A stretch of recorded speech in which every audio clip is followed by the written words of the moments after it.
ng Diyos, magdiwang tayo ng lubos. Purihin ang manunubos. Alleluia, Alleluia. Sumainyo ang Panginoon. At sumayo'y Ang mabuting balita ng Panginoon ayon kay San Juan. papuri sa iyo, Panginoon. Nung panong iyon, muling nagpakita si Jesus sa mga alagad sa tabi ng lawa ng Tiberias. Ganito ang pangyayari. Magkakasama sina Simon, Pedro, Tomas, na tinaguriang Kambal, Nathaniel na taga-Cana, Galilea, at mga anak ni Zebedeo, at dalawang alagad. Sinabi sa kanila ni Simon Pedro, "Mangingisda ako." "Sasama kami," wika nila. Umalis sila at lumulan sa bangka. Subalit walang nahuli ng gabing iyon. Nang magbubukang liwayway na, tumayo si Jesus sa pangpang, subalit hindi siya nakilala ng mga alagad. Sinabi niya, "Mga anak, mayroon ba kayong nahuli?" "Wala po," tugon nila. "Ihulog ninyo ang lambat sa gawing kanan ng bangka at makakahuli kayo," sabi ni Jesus. Inihulog nga nila ang lambat at hindi nila ito mahila sa dami ng huli. Sinabi kay Pedro ng alagad na minamahal ni Jesus, "Ang Panginoon iyon." Nang marinig ito ni Simon Pedro, siya'y nagsuot ng damit sapagkat hubad siya at tumalon sa tubig. Ang kasama niyang mga alagad ay sumapit sa pampang, sakay ng munting bangka. Hila-hila ang lambat ng puno ng isda. Hindi sila ganong kalayuan sa pampang, mga 70 metro lamang.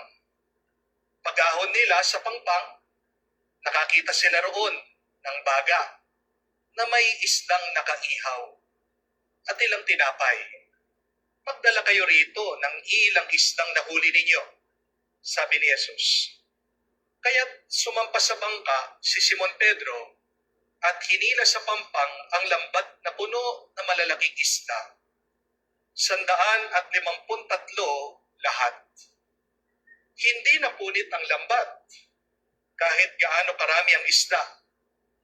"Dali kayo at mag-almusal kayo," sabi ni Jesus. Isa man sa mga alagad ay walang nangahas magtanong sa kanya kung sino siya, sapagkat alam nila na siya ang Panginoon.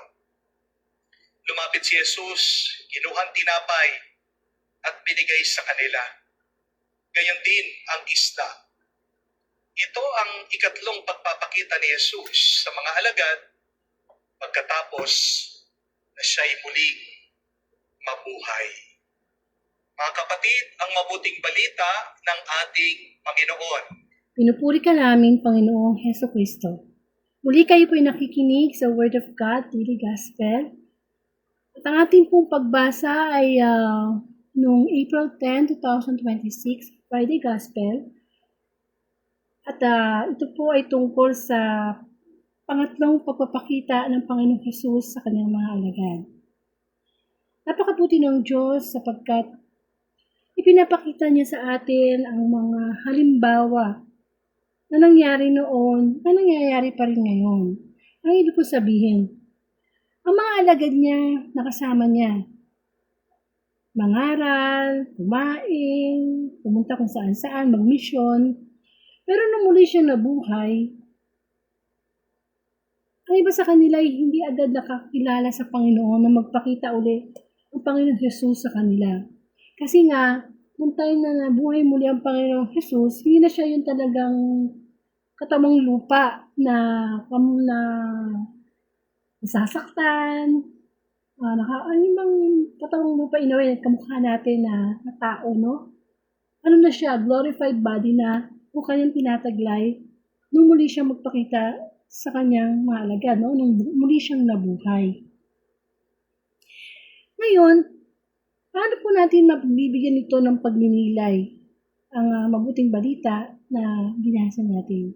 May mga pagkakataon po sa ating buhay na sinusubok tayo ng ating mga problema na alam naman natin na may Diyos, alam naman natin na kapag tayo ay nalalagay sa mga sitwasyon na parang hindi na natin kaya. No? Meron tayong Diyos na pwede nating lapitan, pwede tayong manalangin, humingi ng tulong, humingi ng kalakasan sa Kanya.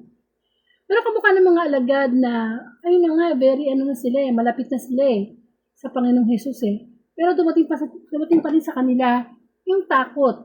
Kaya nga, di ba, ang dami sa kanila na talagang nagtago, natakot, na madamay sa nangyari sa Panginoong Jesus. Pero nung muling mabuhay ang Panginoong Jesus, nandoon pa rin ang kanilang takot Nandoon pa rin yung kanilang masasabi natin na iba nagdududa, diba? Kamukha ni Tomas, na kailangan pang ipakita ng Panginoong Jesus ang kanyang mga palad, ang butas sa kanyang mga palad at maisuot ang kanyang daliri doon para mapatunayan na talagang muling nabuhay ang Panginoon. Ang mga pagsubok na dumadating sa ating buhay ay minsan yun ang nagiging dahilan para mabawasan, minsan nawawala pa ang ating pananampalataya sa Panginoon. Pero kamukha sa mabuting balita na binasa natin, hindi ba nagpakita ang Panginoong Jesus maraming beses sa kanila? Pero hindi nila talaga agad nakilala Kailangan pang gumawa ang Panginoong Jesus ng mga dati niyang ginagawa para magpaalala sa kanila na, ay, ito ang Panginoong Jesus, no? Kamukha nito, no? Maalala natin na ang senaryo ng pagpapakita ng Panginoong Jesus sa pangatlong pagkakataon ay inutusan sila na ihulog ang kanilang lambat kasi wala silang huli. Nangyari na noon yun nung buhay pa, ang Panginoong Jesus. Tapos ano pa, yung naulit-uli, yung pagpapakain sa 5,000, pagpapaalala na anong ginawa ba ng Panginoong Jesus, di ba, yung kakarampot na tinapay tsaka isda, pinarami niya yun. Ito ba? So, yung mga ganito bang bagay na, mas minsan din sa buhay natin, marami nang itinulong ang Panginoon sa atin na sa panahon ng ating mga down moments, nandiyan siya. Pero, pagtagumpayan na natin yung mga problema na yan, nakakalimot na tayo sa Panginoon. Parang bumabalik tayo dati sa mga ugali natin na para bang pagmasaya ang sitwasyon, parang walang yung presensya ng Panginoon. Para bang lumalapit lang tayo sa Kanya kapag meron tayong problema. Usually, gano'n ang nangyayari na naaalala lang natin ng Panginoon kapag tayo ay na talagang nasa banig na ng karamdaman, kapag marami na tayong problema sa buhay, sa mundo, sa sarili natin, di po ba? Pero, nawa itong mabuting balita ay makapagnilay sa atin na hindi dapat ganun ang relasyon natin sa Diyos. Higit sa lahat, kung tayo ngayon nasa magandang sitwasyon ng buhay, of course, lahat naman, magkakaroon ng problema. Higit sa lahat, huwag natin siya kakalimutan. Kasi naalala lang natin siya kapag tayo may problema. Kapag wala tayo din sa mga ganung pagsubok, mas lalo natin siyang aalala. Kasi ang Panginoon naman ay nandyan para sa lahat ng panahon at pagkakataon sa ating buhay. Ang Panginoong Hesus ay nabuhay na muli para bigyan tayo ng pag-asa na yung mga patay nating pananampalataya ay muling mabuhay. Muli natin maalala ang kanyang mga ginawa, ang kanyang pag-ibig, ang kanyang buhay na inialay sa atin.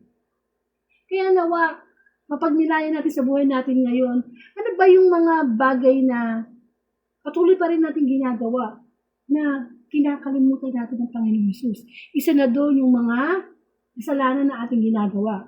na kung ano man yung mga kahinaan natin, kasalanan natin na ginagawa ngayon, na isa sa mga pagpapakita sa natin sa Panginoon na kinakalimutan natin yung mga pangako natin sa Kanya, yung bang pagka humihingi tayo ng tawad sa Kanya, tapos bumabalik pa rin tayo sa dati nating kahinaan.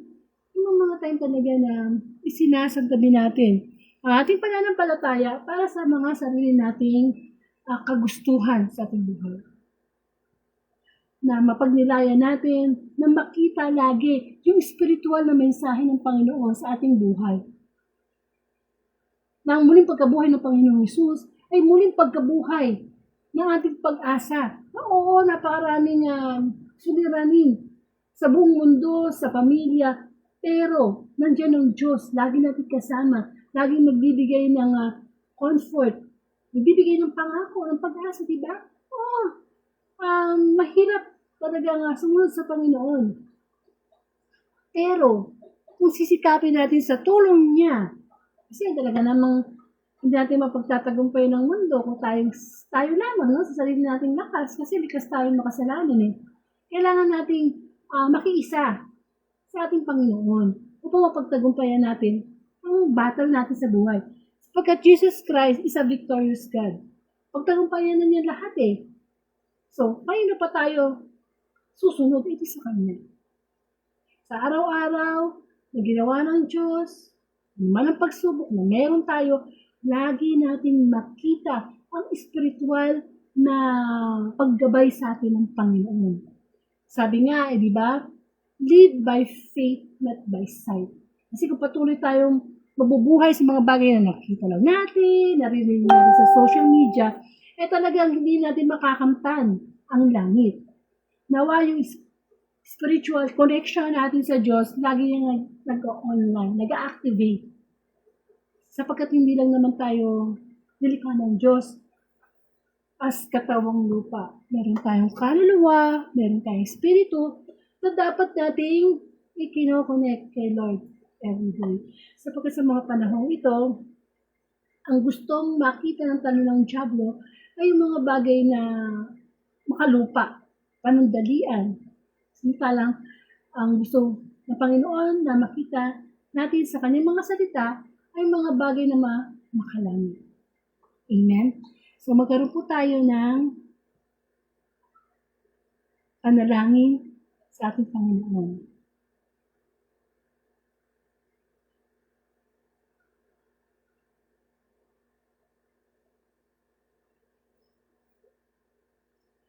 Ama namin, sumasalangit ka, sambahin ang ngalan mo. Mapasa amin ang kaharian mo, sunod ang loob mo sa lupa, para nasa langit. Bigyan mo kami ng aming kakanin sa araw-araw, tawarin mo kami sa aming mga sala. Para na pagpapatawad namin sa nakakasala sa amin. Huwag po kami pahintulot sa tukso, adyan mo kami sa lahat ng masama. Sa ngalan ng Ama, Anak, Espiritu Santo. Amen. Amen. So, nawa makita natin ang kabutihan ng Diyos, ang ginawa niyang pagmimisyon. At pakishare na lang po itong April 10 Gospel sa inyong timeline. Hindi lang pagsunod po natin sa Great Commission, ang pagpapalaganap ng mabuting balita. Susunod na po ang April 11, 2026, today's Gospel. To God be the glory.